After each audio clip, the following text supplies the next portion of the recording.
I love you. I love you. I love you. I don't love you. And I really love you. What's the deal here? Are you coming in here trying to take over my show? No. What are you playing with those baby pistols? Come on, man. Put some real guns on the table. Oh, we got the real guns on the table, buddy. That ain't no real gun. That's just patent infringement. Okay, well, let's see here. How do those bored through cylinders look? Oh, yeah, that's right. Let me ask you this. Which one got sold to a Czechoslovakian company here recently? And which one's still going? Mind you, this may not be the same one, but it's still going. It's owned by someone else. It doesn't count anymore. I mean, a lot of companies have been sold. But anyway, Colt, remember, folks, if you want a real gun, get a Colt. Nah, Smith & Wesson. If you want a real gun, get a Smith & Wesson. Hit like. Hit subscribe. All right, on with the show.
The story of Smith & Wesson all starts off with not a very large handgun, like Smith & Wesson is known for today. It all starts off with this Smith & Wesson Model 1 seen here, chambered in .22 short. But before we can talk about this, we gotta talk about the guys who are responsible for this handgun. Let's start off with the oldest first. That would be Mr. Horace Smith. Born in Cheshire, Massachusetts, at the age of 16, went to go work at the U.S. Armory as a bayonet manufacturer's assistant. He worked at this armory from 1824 until 1842. After Smith left the armory in Springfield, he went out as kind of an independent contractor, and he worked for quite a few different gun shops in Massachusetts, Connecticut, and even Vermont. When he moved to Norwich, Connecticut, he is listed as a partner of Cranston and Smith. Now this is where Horace Smith went and did something a little different. He started manufacturing whaling guns, and he is credited with the invention of an explosive bullet used to kill whales. The pistol you see here was patented by Orville B. Percival and Asa Smith on July 9th of 1850. The two of them had hired Horace Smith to manufacture this pistol, which used a revolving cylindrical magazine, one each for gunpowder, balls, and primer. Smith made these pistols in his Norwich, Connecticut shop. In 1851, Smith was hired to work on the Hunt and Jennings repeating rifle for Cortlandt Palmer. Now this rifle was being produced by Robbins and Lawrence Company in Windsor, Vermont. There was another younger man that was working at this same factory. He was working on something called the Leonard Pepperbox pistol. His name was Daniel Baird Wesson. And this is the main character of our story. Daniel Baird Wesson was born May 18th, 1825. He was the son of Rufus and Betsy, maiden name Baird, Wesson. Rufus Wesson was a farmer, and he also was a manufacturer of wooden plows. He ended up working on the family farm and attending public school until the age of 17. Now, Daniel Wesson had a brother. His brother's name was Edwin. Edwin was a very well-known, famous manufacturer of high-quality target rifles, such as the one seen here. So in 1842, Dan went to go be an apprentice for his brother. His brother Edwin paid his father $250 a month for the use of Daniel at his factory. Together they made very fine weapons. However, Daniel had proven that he was not a big fan of making rifles. He much preferred to go out and make target pistols. Long-range target pistols. That was his thing. So now Edwin Wesson was a very good rifle manufacturer. We all know this. Matter of fact, he was so good that he had two gentlemen walk into his shop one day. One guy's name was Samuel Walker, and the other guy's name was Samuel Colt. Mr. Walker went and took a look at some of his rifles. And he saw some that were some percussion rifles. And he was like, you know what? He's like, let me try one of these. And he went and tried it out, kind of liked it. And he later on wrote a letter to Edwin Wesson stating that he wanted 1,000 of these rifles.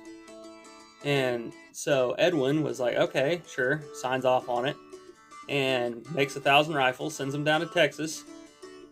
And then lo and behold, Sam Walker is kind of like, yeah, I didn't put anything in writing. I didn't give you a handshake. I'm not going to pay you for these. And that caused Edwin and Daniel Wesson to both go into a lot of debt. Now, on May 26, 1847, Daniel Wesson eloped with Cynthia Hawes.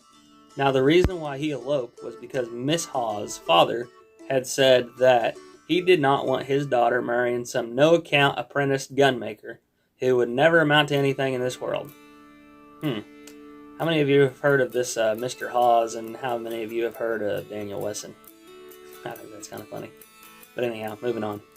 Around 1849, they were struggling pretty hard financially, and to make things worse, Edwin died. So now that Edwin is dead, Daniel Wesson really has nowhere to turn. Except for to one Horace Smith, who we've already mentioned in this story, who teams up with him and one Cortlandt Palmer. Now, there's not a whole lot on him, but they got together and they started the first Smith & Wesson company. So the reason why I say that this is the first Smith & Wesson is because it doesn't last very long and it ends up going public. And there's one, Oliver Winchester, who I'm sure none of you have ever heard of, who ends up with the company and changes the name to Volcanic Repeating Arms, and then changes the company name later on to Winchester Repeating Arms. But I'm sure nobody ever heard of no Winchester Repeating Rifle before. But anyhow, so it doesn't last very long, but it does yield one thing that's kind of interesting. You see, that other fellow we talked about earlier, who went and kind of burned the Wesson brothers, Samuel Colt was his name. Well, you see, he had a little bit of a disgruntled employee named Rollin White. Now, Rollin White was a little upset because he had come up with this really fascinating patent pictured here.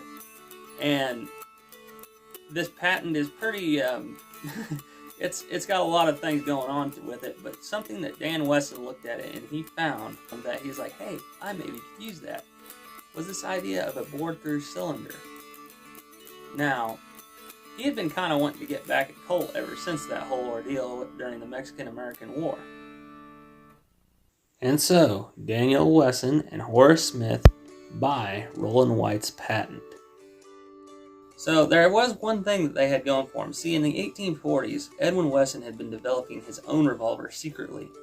Now, the reason why he was doing this secretly was because Sam Colt held the patent on the revolver up until 1847, whenever it was supposed to lapse. However, Samuel Colt went and said, you know what? I made this Patterson revolver, and it took 7 years to get it to take off the ground, and I ended up going out of business. So, yeah, I want my patent extended 7 years because I didn't get to use it fully. And Samuel Colt manages to succeed in getting his patent extended the 7 years that he wanted, from the year of 1849 all the way up until the year of 1856. However, whenever the patent expired in 1856, Edwin Wesson may have been dead, but his little brother Daniel is just chomping at the bit to become a new thorn in the side of Samuel Colt. And now that he has Rollin White's bored-through cylinder patent, he has almost all the tools he needs to get the job done. And in the year of 1857, this guy, the Smith & Wesson Model 1, will make its appearance. Now that we've got this revolver that we're putting out here, Smith & Wesson is, I feel like I should mention a few more things about Mr. Rollin White. So, he developed the bored-through cylinder. However, he did not make a whole lot of money on it. Smith & Wesson bought that patent under two stipulations. They would pay him 25 cents for every single pistol turned out with his design. Now, you might be thinking, well, that's quite a lot. Well, not when they're selling for $11 a piece. And he had to pay personally to defend the patents on this design. And it ended up not working out so well for him, and he ended up going broke, essentially. But anyhow, that's enough of Mr. Rollin White. Also, I should mention that Remington and a bunch of other companies paid royalties to Smith & Wesson for this bore-through cylinder. So, enough talking about that. Let's start talking about the pistol itself. So in 1854, Smith & Wesson developed something very, very revolutionary. Now, I know it doesn't look like much, but they developed the very first commercially successful self-contained cartridge and the very first rimfire. This is the 22 rimfire. At the time, that is what it was referred to. Nowadays, it is referred to as the 22 short, but it's not a standard 22 short. This one is a replica that we have put together of the patent that Smith & Wesson put together in 1854. And you can see that it is a 15-grain 22 caliber round ball sitting on top of a wad and 3 grains of 4F black powder. A lot of stopping power there. So here we have, just for size comparison, this is a 45 caliber lead bullet that we have cast ourselves. This is a 36 caliber lead round ball, and this is a 22 caliber round ball. Small disclaimer here. So this is not the same exact pistol that Smith & Wesson came out with in 1857. That was the Smith & Wesson Model 1 Issue 1. This is a Smith & Wesson Model 1 second issue, and the main giveaway is this side plate right here. Now seen here in this picture is a Smith & Wesson Model 1 first issue. The main difference is this side plate here. See how it's very small and circular, whereas the second issue is a much larger side plate. These pistols, however, are very hard to come by, and so we had to settle with a second issue. So a few of its features are, of course, it is chambered in this mighty, let me get it here, 22 short, which is pretty weak, to say the least. It's a single action pistol. It locks from the top, which is very interesting because most Colt designs, you'll see they actually lock on the bottom here. But this one locks on the top. That's kind of cool. The rear sight is actually cut into the locking plate itself. Now this pistol comes with something that would be very prominent on most Smith & Wesson revolvers, even to nowadays, and that is this nice little set of rosewood stocks or grips, whatever you want to call it. Now let's talk about how the pistol itself functions. These were known as what is called a tip-up model. And the reason why they're called that is because they tip up. So to reload this pistol, you will take and you pull up on this little catch right here, and then you tip up your barrel. You pull your hammer to half cock, which it doesn't actually click. You just kind of got to feel it until that locking plate right there lifts up a little bit, and then your cylinder slides right out. Now, you will then put your pistol down somewhere, load your 22 short cartridges into the cylinder. You will do this, reinsert it, close it, fire your shots, fire 6 shots because, you don't want your hammer resting on a live cartridge. And then when you're done, you'll take the cylinder back out and you will eject your spent casings like such, with this ramrod featured here right on the bottom of the barrel, and you just poke out your empty casings. It's pretty simple. There are some flaws with this design, and Smith & Wesson is going to discover what those are, and I'm going to talk about a few of what they are. So number one is this locking plate on the top. Now this thing is it's made of a very mild steel. Matter of fact, when we got this revolver, it would not lock up at all. You could just sit here and spin the cylinder till the cows come home. And the reason for that was, at some point, somebody had this cocked back, the hammer cocked back, and dropped it. And when they dropped it, the locking plate fell down and smashed itself flat. Also, for some reason, the spring that caused the locking plate to go up and down, it got lost somewhere. Somebody lost it before they sold it to us, so that was missing too. But this thing is very fragile, this mechanism right here. Matter of fact, whenever I went to go straighten it or bend this back out to the right angle, I bent it with my hands. I literally just took my thumb and went, eh, and it just kind of bent up a little bit. So it's a very mild steel right there. Also, this tip-up design, it's got its issues. First of all, your whole entire strength and integrity of this pistol relies on this one little screw right here. And the screw, as you take and tip it up and down and you reload it and whatnot a few times, that screw will eventually loosen itself and cause the barrel to wobble from side to side, which is definitely going to affect your accuracy a lot. Now, another thing is with this pistol is because the sights are the way they are, this pistol shoots extremely high for some reason. I think it was Mark Twain that said that his Smith & Wesson Model 1 would be an excellent rabbit gun, except for the fact that he had to aim 9 feet low just to be able to hit a tin can with it at 10 feet.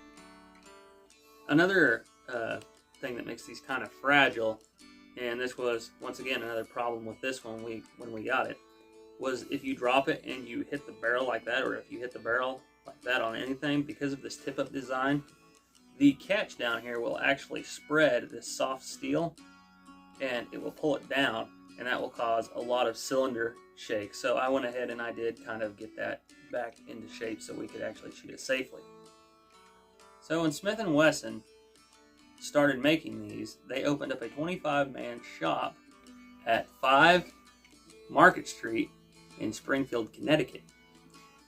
Now, they made about 11,500 of the Model 1s. And then, in 1861, the Civil War began. And the demand for these things went through the roof. They ended up having to go ahead and move to a bigger factory and hire a much larger staff. So they went from making 11,500 of these things in a total of 5 years to end up making 110,000 of them from the years 1861 till 1865, the years of the Civil War. Now, evidently, these were kind of popular in the Civil War, but not for what you would think. There was a joke going around that you carried your Colt to defend yourself from the enemy, and you carried a Smith & Wesson to defend yourself from the doctor when he wanted to amputate your leg. I think they were mostly used as a deterrent, because, I mean, technically this can be a lethal cartridge, but it's really, really weak. I would not trust my life to this thing if I was facing an adrenaline-fueled charge in the Civil War. But, however, as a deterrent, you know, it beats a can of mace, I'll tell you that, and they didn't have that back then. Now, this was sold as the 7-shooter because, for one reason, they didn't have another model at the time. And so it'd be kind of ridiculous to call it the Model 1 if that's all you have. But it's a very fun pistol to shoot. I've shot this one plenty of times. It's just very lacking on stopping power once again. And Smith & Wesson saw this. So what do you say we stop talking about it for a little bit, take it out, do some testing, maybe even against the 49 pocket model, and do some testing with it, do some shooting with it, have some fun with it. Alright, so we're going to shoot the Smith & Wesson Model 1 here. I know I just pointed at myself, but I know it is unloaded. And we are going to be shooting these replica, we made these ourselves, 15 grain lead balls on 3 grains of 4F powder. And this is actually a historically accurate round for this pistol, as shown in this patent picture right here. So to load this thing, we're going to take the cylinder out, put that under our arm because the right hand doesn't work very well, and we'll just load these into the cylinder like such. Do that until you have one empty chamber left, 6 times.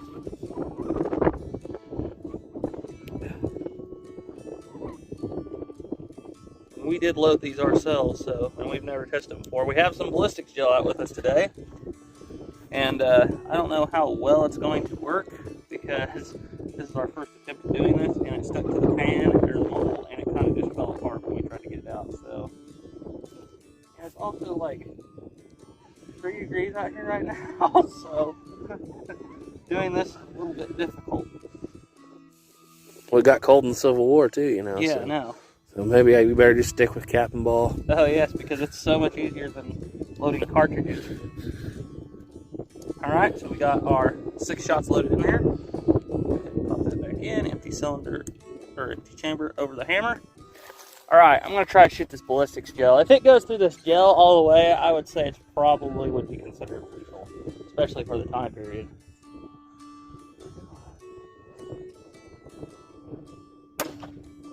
What we got? So, oh yeah, it went all the way through. It zipped right on. Oh, there it is. Right in the middle. Got about 3 inches of penetration. That's more than 3. That's about. I don't got my tape measure, but I'd say that's about at least 4 inches, maybe 5. Here, show you guys a trick. 1, 2, 3. Yeah, it's about 3.5 inches. Not bad. I think at this range that would still be considered lethal, but that's just me. I wonder if I can hit the gong from here with this thing.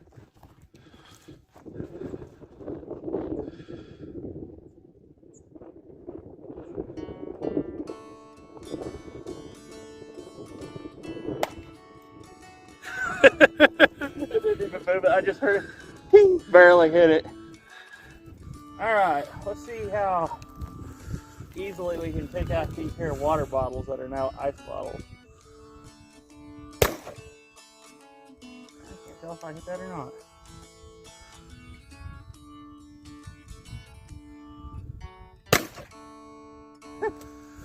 Well, you gotta be able to hit it first, Roy. I think you did.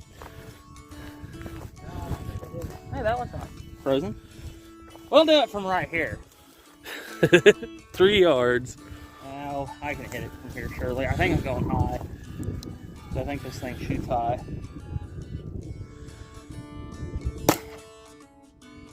Hit it! I hit the cap. I grazed the top of the cap and I was aiming at the bottom of the bottle. Now, I'm going under the bottle. And I hit it.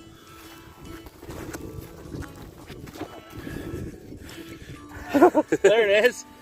It went through. That was aiming at the very bottom of the bottle. So this thing shoots. That's what Mark Twain actually shot. He owned one of these. He said it'd be a perfect rabbit gun, except for you had to aim about 9 feet low. I don't know if you have to aim that low, but I'm aiming about a foot low.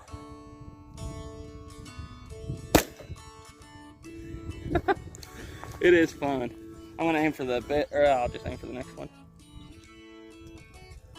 Actually, I'll just.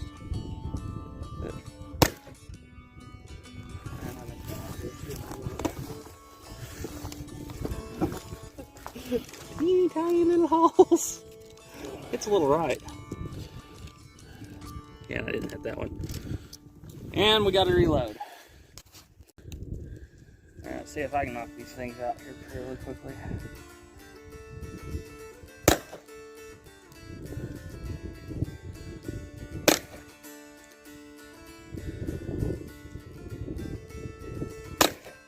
Oh, it's hard.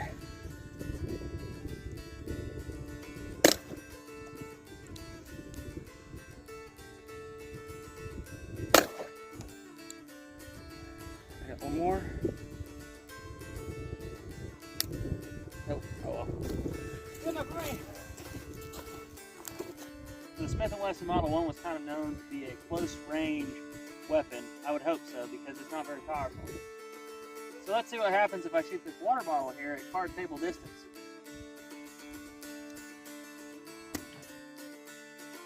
Not a whole lot. course, I just winged him. Here, let me try again. Still not a whole lot.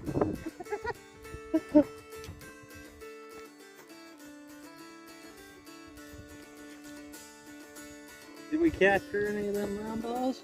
Well, yes, we did.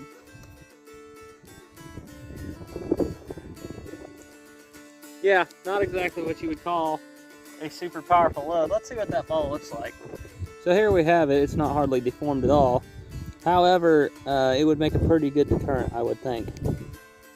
Alright, you've seen the very powerful Smith & Wesson Model 1 shoot that bottle, and it caught the ball. So now we're going to try it with Colt's offering. We're going to do it with the .32 caliber pocket model here from 1849. Now, I'm using a full charge of, I'm using the original charge of 13 grains with a 50 grain round ball.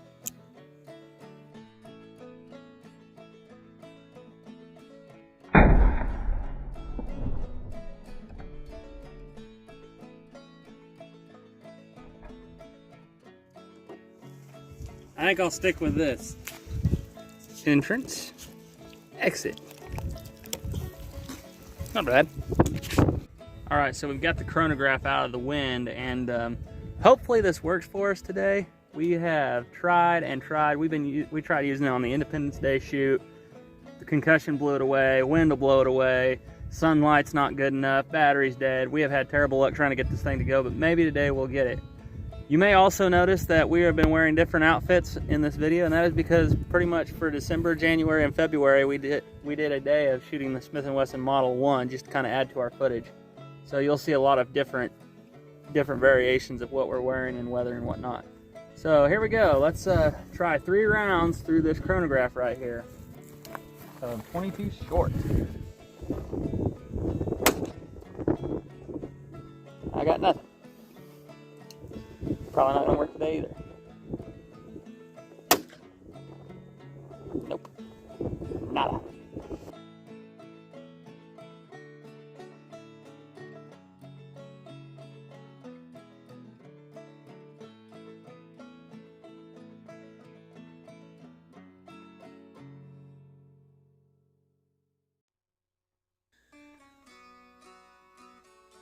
Now that was actually quite a bit of fun.